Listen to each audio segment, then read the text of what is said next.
Hi, my name is Laurie Groh, and I'm co-owner and therapist at Shoreside Therapies.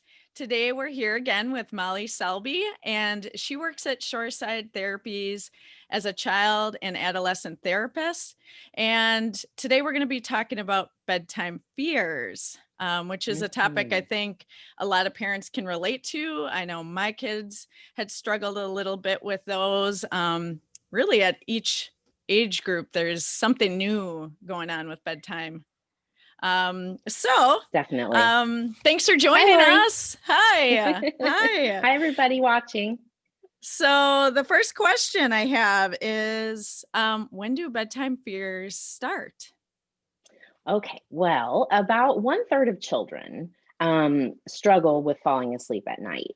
And those struggles often start as young as around 8 to 10 months old. Okay. Um, that's about when babies start to realize that when you leave the room or go away from them, that you still exist, but you're just not with them anymore. Earlier than that, when they're younger than that, when you're out of sight, it's sort of out of mind. They Yeah. don't think about you much because they just don't have that awareness. So as soon as they're aware that, oh, they're gone, but they still exist, Mm, I want them back. So that's right. kind of when that separation anxiety starts. Yeah. Um, Yeah. for a lot of babies, it's very common for them to get upset when you leave the room. So Yes. then, when kids reach about 2 years old, around two, they start to really realize how much they depend on Mm, their caregivers for protection and to keep them safe and to provide for all their needs. So mm. sometimes we'll see it really start to grow a little bit more around bedtime, especially if you're trying to maintain them sleeping in their crib without you. That can be another challenging time. Mhm. So, And Molly, around two, they start to, there might be another form of the sleep fear or fear when they're going in their crib away from you, more built out of dependency, which is a natural stage of development, right? absolutely, yeah. Yeah. And it's good for them to attach to us as Yes. Yeah. caregivers, absolutely. We want that. Yeah. But we just have to balance that with letting them self soothe, learn how to Yeah. self soothe, but also reassuring them that they are safe and secure and that I'm still here, but Yeah. I'm just maybe in the next room. But this is a process. Yeah. It takes years to build that trust and build that relationship that they understand that you're not going away forever. Yes. Yeah, Yeah. yeah. So then Okay. around preschool, Mhm. 3 to 4 years old, that's when kids start to become aware that um, they don't have any control over things that happen in the outside world. Like they start to recognize weather, Mm, that weather is scary, and they start to notice more things on TV, or start to really hear a lot more stories, bedtime stories even, or just children's stories that start to introduce some characters that are could be a little bit scary to them in the preschool years. mhm. So sometimes we'll see then an increase in another little increase in fears Yeah. and at bedtime difficulty falling asleep, because also at 3 to 4 years old is when their imaginations are really developing and really Yeah. growing in leaps and bounds. Yeah. Yeah. And that's good and bad, right? For them Yeah, is I like, mean, yeah. it's fun. It's a fun time because, Yeah. yeah, I mean, they really have a big imagination, and that can be a lot of fun, but it can also create some scary fears for them too. Yeah, yeah. I know Yeah. my twins are 4, and so there's a Okay. lot of questions of what if this, and then what if that, and what if Yes. this, and what if that, and then Yeah. do your best to, help them through Right. that, but it is like the world opens up and they do realize that they don't have as much control. And I Right. think Right. transitions in general at that age can be challenging, especially at bedtime. I've noticed that for Yes. sure. Yeah. Right. Because that's the big time in a child's life when they're going to separate Mhm. from you and be alone with their thoughts. Yes. Yep. Yes. All right. So, when they typically peak these bedtime fears around 5 or 6. So you're Oh, not out of the woods yet. yeah. I am. My kids are older. But around 5 or 6, that's when they really start to realize that bad things can happen to people they love. Mm, So, at 3 or 4, yeah, it's a little more self-centered, a little more something bad could happen to me. And then yeah. at 5 or 6, they start to realize, oh my gosh, something bad could happen to mom and dad. Something, and Mm, bad things can happen out in the neighborhood. It could, there's a greater sense of the world around them around 5 or 6. So that adds another layer, of right. the fears, and along with their imaginations still, Mhm. running wild at that age. Yeah, So, yeah. And Molly, yep. luckily I do have a 6-year-old as well. So I know that Okay, stage too okay. right now. Right. And there And is is a he or lot of she still questions. struggling? Well, she has a lot of questions about what if something's going to happen, and I think Yes. especially right now during the pandemic, there's a lot of questions about, is somebody going to die? And so it Yeah. starts to get, tough around bedtime because again, like you said, all of a sudden now you're with yourself Yes. and all those thoughts and feelings can come up Mhm. at that point.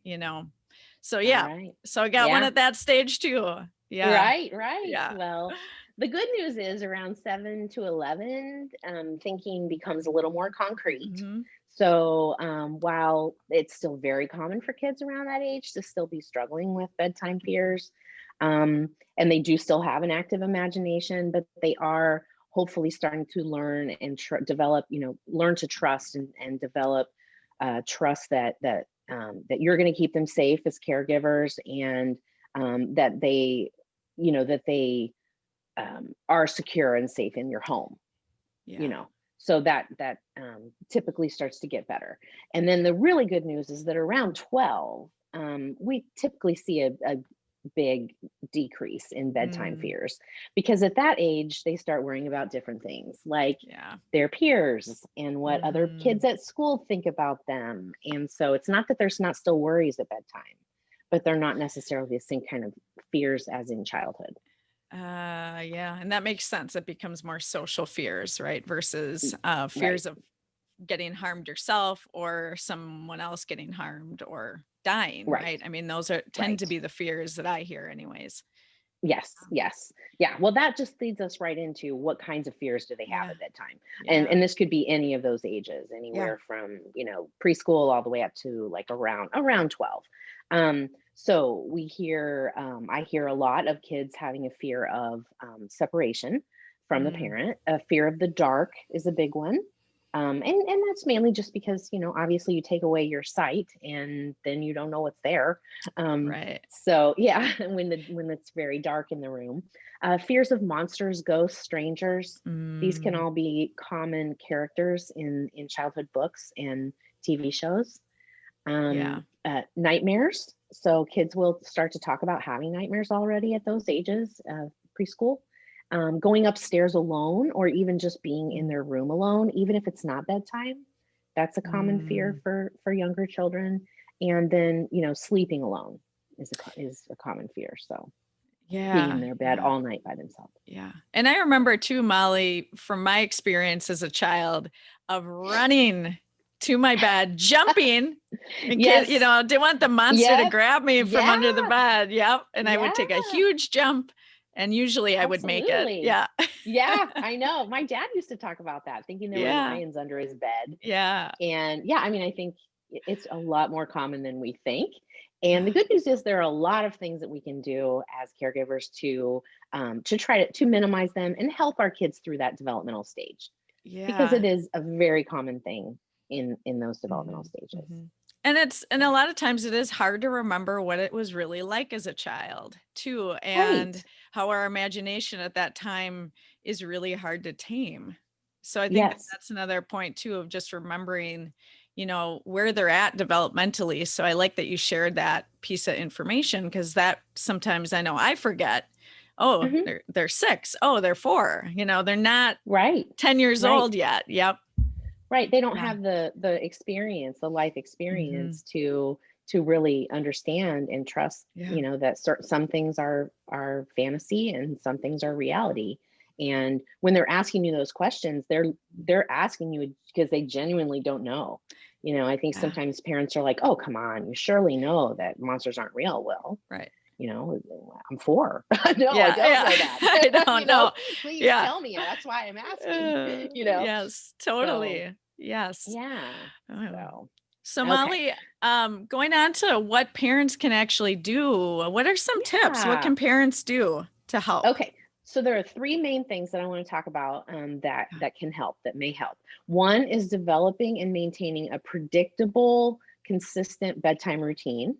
That's number one. Mm, Number two is creating a comfortable, peaceful environment in their bedroom. And number three is to create a token economy reward system for your child to celebrate their bravery. Okay, when I they are love that. successful at sleeping in their room.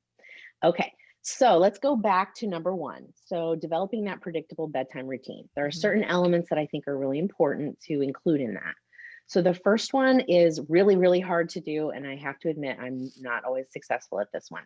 But turning off the TV 1 hour before bed, Right. super hard. And I know it's a Yeah. huge sacrifice to parents too, because we're all trying to wind down from our workday, Mhm. and it's obviously much easier to watch the TV. However, Right. if you turn it off an hour before the child's bedtime, then you're going to go ahead and start the bedtime routine well before you actually want them to stay in their bed and you're going to walk away, because it's going to Mhm. take time. But over the years, that time will get shorter and shorter and shorter. Right. So but at first, if you're really first starting a predictable bedtime routine, it's probably going to be take some work to get it Mhm. going, and then it should go quicker as you stay consistent. So turn the TV off an hour before. Try to stop drinks, drinks of water, drinks of things, at least 1 to 2 hours Mhm. before bedtime, just so that we don't have that, "Mommy, I have to go potty," Yeah. because we want to make sure that we're not having, legitimate bathroom breaks needed after bedtime. Of course, you're going to include putting on your pajamas, brushing your teeth, using the toilet, and all that. But another good suggestion that I have is to try to lay out the clothes for tomorrow, because Ah. what even if they're not going anywhere, maybe what are we going to wear tomorrow? Because it shows that you trust there is a tomorrow, and that you trust that you're going to see them tomorrow. And Oh, so, yeah, so they're already thinking tomorrow is definitely coming. I love that That can help. idea.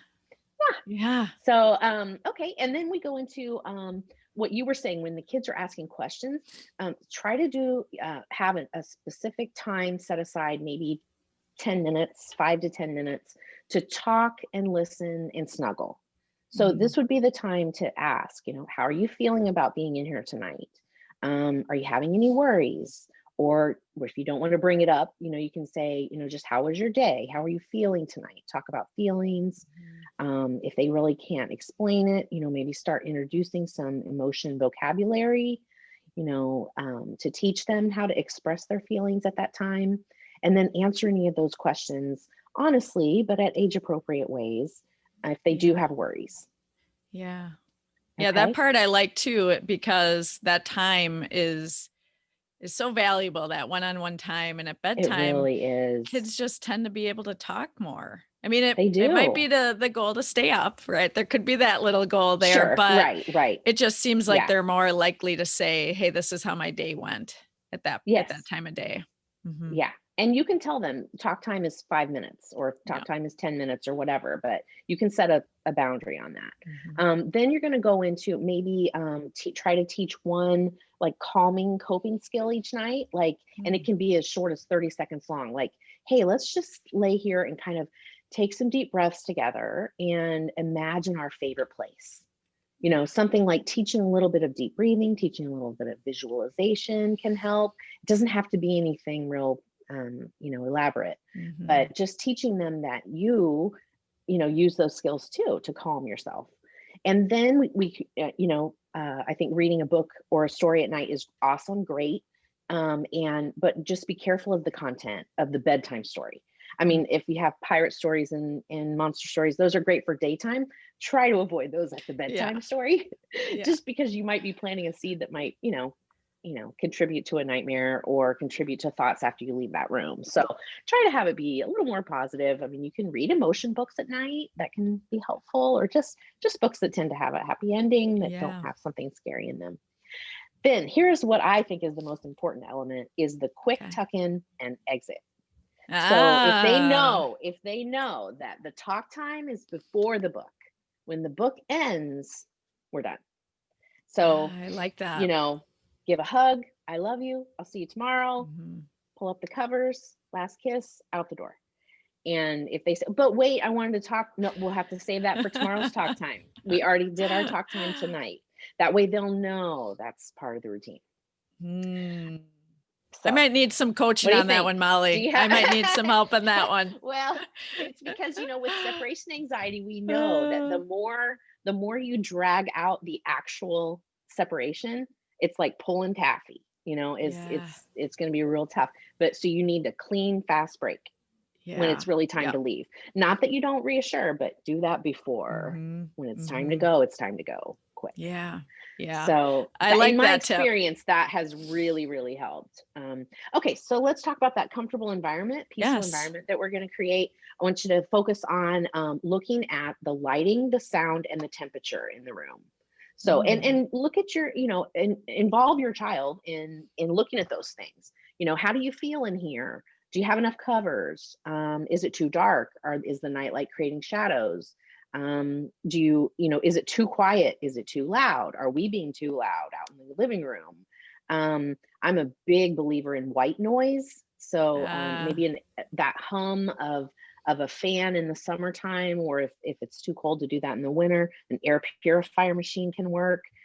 Or they have a lot of those nature noise machines that just have a white noise, but honestly, they're not as good as the real thing, like an air purifier or a fan. yeah. But what Yeah. that does is it just creates this constant sound that has, doesn't give them anything to think about, like songs would, although that might work for some kids, songs. But it doesn't necessarily keep them up, but it drowns out any other kinds of little bumps, creaks in the house that might keep them awake and Right. keep them scared. So Yeah. I you can love think that about tip that. too.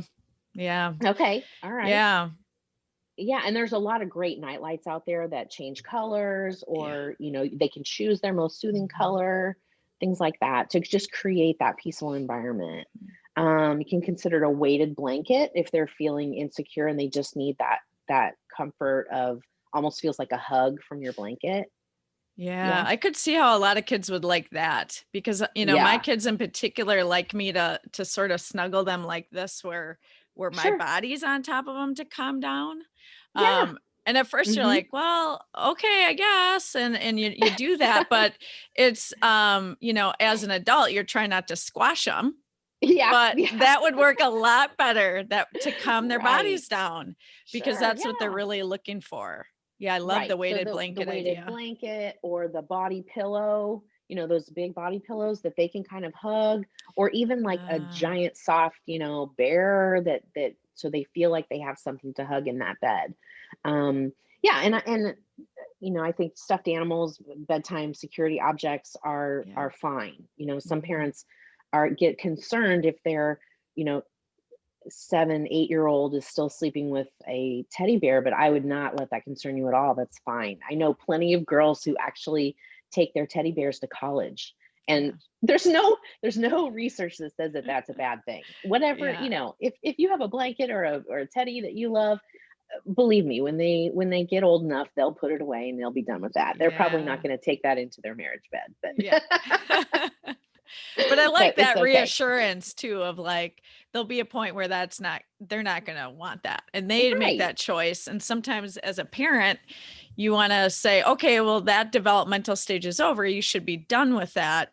But that usually just reinforces it. It makes it a power struggle and it's really not Right. necessary. Right. Right. And it might Yeah. make them feel guilty about still feeling like Yeah. they need it. And everybody Yes. does develop at different rates. And that Yes. is really okay. Yes. Okay, Yeah. so let's talk about that reward system that I talked about. Now, a Yes. lot of parents, Yeah. some parents, I shouldn't say a lot, some parents are against the idea of a token economy reward system. They think, kids should just do what they're supposed to do. And I totally get that. But if you're having a lot of trouble at bedtime, then they're obviously not. So we need to try a different approach, right? Mhm, I mean, mhm. if they don't need a reward system, awesome. I mean, if just the first two steps work, then don't do it. But if that's not working and you need some motivation, some outside motivation, that really is okay. And reward systems do not have to involve tangible objects at all. In fact, I encourage that the reward in a reward system be attention and time or an activity Yeah. rather than a tangible object, because you don't want to get into, okay, I'll buy you, a toy, and now I have to buy you a bigger toy, and now I have to buy you an iPad. I mean, yeah, that can get Yes. ridiculous and out of hand Right. really quickly. So in general, I'm not a big one Yes. on tangible rewards.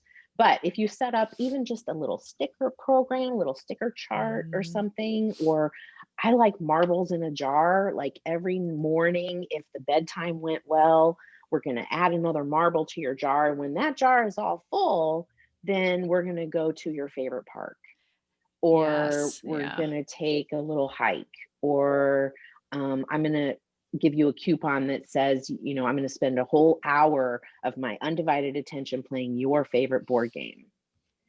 Just anything, because Yes. that's kids are seeking that anyway, a lot of Yes, more time and definitely. attention. Yeah. And even an extra book, right? I mean, I Absolutely. know my kids, Absolutely. if that's on the table, they would work pretty hard to get an extra book at night, you know. Yeah. So Yeah. And you yeah, just have those to are decide great. based on their age, how long they should earn these tokens toward a Mhm. reward. Like, you don't want it to be so long that they get discouraged, like, oh my gosh, this is going to take a year for me Yeah. to get this. But you also don't want it too quick where you're constantly having to give new rewards. So it's a Yes. balancing act there. Yeah. Yeah. I think that part's Yeah. important of knowing like how long can they actually go. Right. Maybe it's a week if they're around 4 to 6 or something, right? Like Sure. it needs to be shorter for younger Pretty kids in short. general. Yeah. Yes. Yeah. Even maybe 2 or 3. Yeah. Maybe 3 nights for a 3 or 4 Yeah. year old. Yeah. Right. Makes sense. Yeah. So, All right. So Molly, okay. what do you think if your child, if someone's child is still having some of these fears and anxiety, the tips might not be working as well as they would want them to. What are Mhm. some thoughts, some tips on what to do next? Okay. Well, if it's not working very well, and if you, especially if you've already been staying with your child a lot in the bed, and they're used to that, you may not be able to jump straight from that to not being in there at all. So it's perfectly okay to kind of build into this gradually. So you might consider, again, talking with your child about the plan and saying, we're going to start trying to decrease the amount of time that I'm staying with you in the bedroom. Because that tends to be what happens is when kids have bedtime fears, they want mom and dad or parents or guardians to stay with them for a longer period of time until they fall asleep. But that can get it to an hour, or an hour and Right. a half sometimes if kids are really struggling. And so what we want to do is start wherever you are. Where if it's an hour, that's where you start. But then you're going to try to gradually decrease that time. You can use a little timer, or you can just talk about it and you can let them know when the time's up. But maybe every few days, trying to decrease the time that you're in the room with them by 5 minutes Mm, or 10 minutes if they're older, I suppose. And then you can try to work yourself out of their room gradually. Like maybe you've been laying down with them in the bed until they fall asleep. So maybe the first step could be just to sit up in the bed until they fall asleep. And then maybe just move to the floor and sit on the floor until they fall yeah. asleep.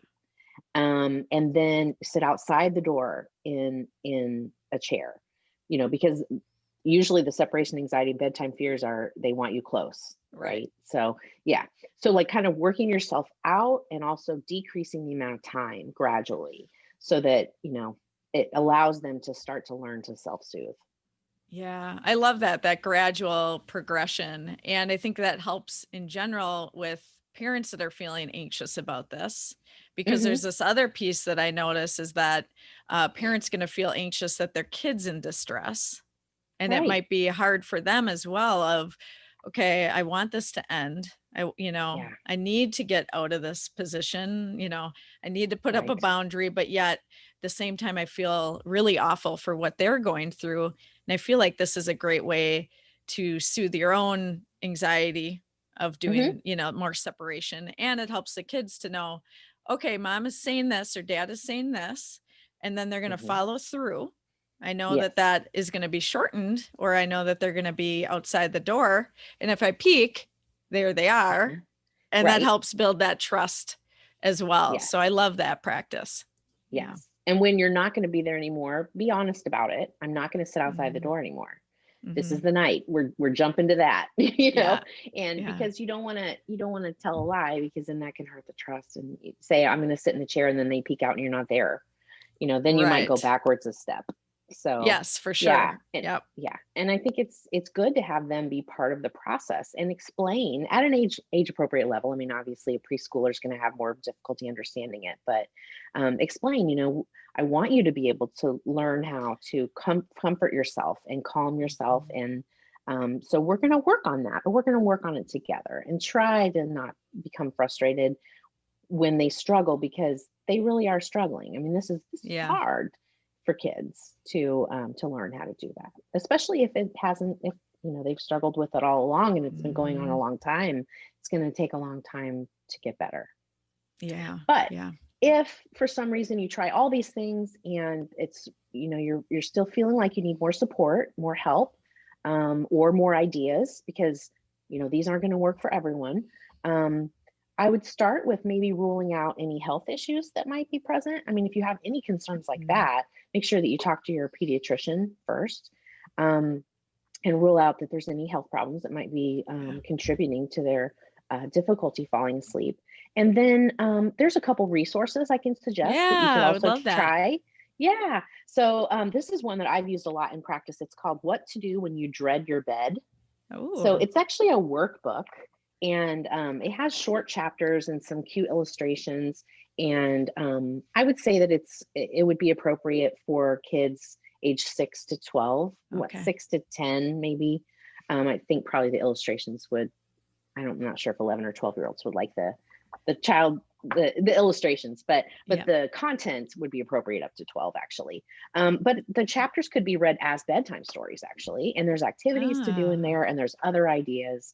And then another one, and this is by Dawn Hubner, and okay. you can buy it at Barnes and Noble or on Amazon or anything. It's only about $15, I think. So that's a good resource. Or there's another book called Hey Warrior by Oh, Karen Young, and that's good okay. for ages 5 and up. And that's, I believe, more just like a storybook Okay. about bedtime fears and anxiety. Oh, So, that's or you awesome. yeah. And Yeah. then if you're still struggling, consider making an appointment with a therapist who specializes in Yes. children, Yes. and we can work together. Mhm. I'm available for that. We can work together. It's a process. It takes a long time. But sometimes it does help to have someone to talk to about it. And, I can see children and talk to them about the fears, and have do some art therapy or other Mhm. kinds of therapy, to really get to the root of where the fear is coming from, and then also work with parents Mhm. to come up problem solve when something's not working, and try something different. Yeah, I think that part's really important too, is that if a child is struggling a lot with the bedtime, trying all these Hmm. tips can be really beneficial. And then if that isn't working, it definitely reach out to Molly or another child and adolescent therapist. Yep. But the quicker the better as far as helping them through it, for Right. everyone. Yeah. Right. So Especially if yeah. everybody in the household is not getting any sleep. I mean, if everyone is really Yeah. frustrated and people are not getting enough sleep, and it's really impacting the whole family, you may need some help, and that's Yeah. okay, Yeah. because like we said, a third of kids really struggle with this. So Yeah. so reach out if you need some help. All right, great. Well, thanks, Molly, for your time Okay. today. Some really Thank great you, tips. Lori. Thank All right, and we'll you. talk soon. Okay. Bye-bye.